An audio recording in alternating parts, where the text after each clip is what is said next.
bandeko babolingo na tondi bino botondi lisusu pona ngonga oyo bopesi ngai pona koka mwa moke koyambola na monoko na biso me na kosenga bino bopermete nga na komélange mpe na monoko ya poto po makambo ezoleka na mboka jusqu'à présent ezali vraiment kopesa bato baremord, ezali vraiment kopesa bato vraiment na kanda na epai kanda na epai vraiment mawa.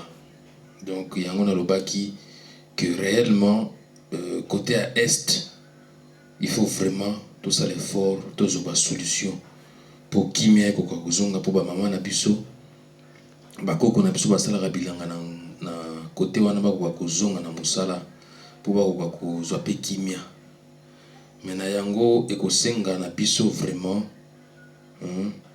na makambo nyonso ezoleka na Congo na yebite soit toza na bakambi ou bien soit toza na bakambi te bien soit tokomi bana bitike nazo yebate donc yango nazo ki mongonga pona lobake non l'est de la RDC doit être décrété en état de siège et d'urgence. En état de siège et d'urgence, pourquoi? Pourquoi? Parce que de plus en plus les vérités commencent à jaillir du dessous des tables. La guerre nous imposée par nos voisins, à savoir le Rwanda et l'Ouganda, prend source désormais ici en Angleterre et commanditée par toute la communauté internationale. Car comment se fait-il que tous les Congolais crient pour la recherche de solutions, pour la paix et surtout à l'est de la RDC, le gouvernement britannique prend son temps à supporter ceux qui nous agressent tout le temps, car depuis 1996, c'est devenu fréquent au Congo. C'est devenu fréquent. C'est devenu fréquent. Le viol, l'enlèvement, les massacres de tout genre, les kidnappings, l'exploitation des ressources minières du Congo profond. Vraiment, faut-il aller tuer les paisibles citoyens autochtones de la région du Kivu pour exploiter le coltan, la cassitérite, afin d'en fabriquer les ordinateurs, les portables, les mobile phones, les téléphones, les appareils de photo, etc. C'est le sang congolais que le monde entier a sur ses mains. Pour ce, les Congolais devront prendre conscience de cette situation pour se dire que nous sommes en état d'urgence et en état de siège. Nous devrions nous prévaloir de tout ce qui est en notre pouvoir pour contrecarrer le jeu de la communauté internationale et des multinationales. Lèvons-nous, peuple congolais, et laissons de côté nos querelles byzantines pour défendre notre pays et notre terre, car elle est sacrée et a besoin en ce moment de voir ses dignes fils et filles se mettre debout et de commencer à se faire entendre et agir, car l'Est du pays demeure le bastion des violences massives, flagrantes et fréquentes des droits de l'homme, du droit international humanitaire, de même que la pérennisation des actions humanitaires, une insécurité bien sécurisée et une instabilité totalement stable et indéfinie. Dans la partie orientale du pays, la guerre qui nous met en situation de détresse et de celui de deuil en constance.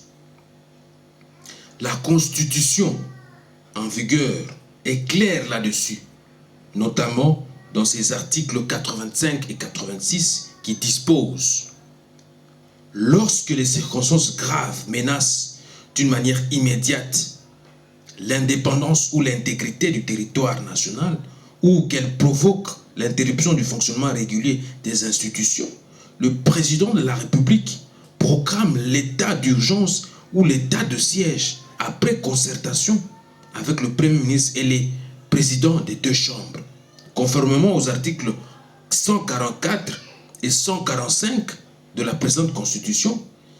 Il en informe la nation par un message.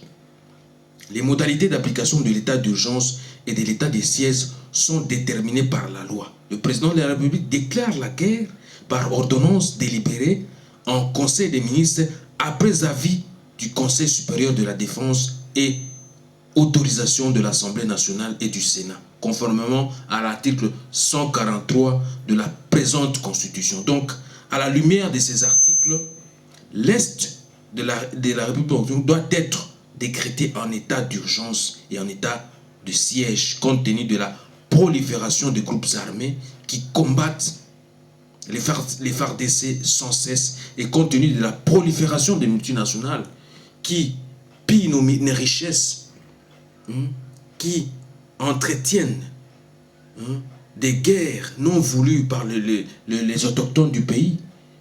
Alors j'en appelle vraiment à la grande famille de la communauté, de la diaspora congolaise, de mobiliser cette année, parce que cette année doit être une année vraiment de mobilisation, de sensibilisation contre les multinationales, contre ceux qui sont en train d'entretenir les guerres non voulues au pays, notamment les populations de l'Est. Ils en ont beaucoup souffert pour rien du tout.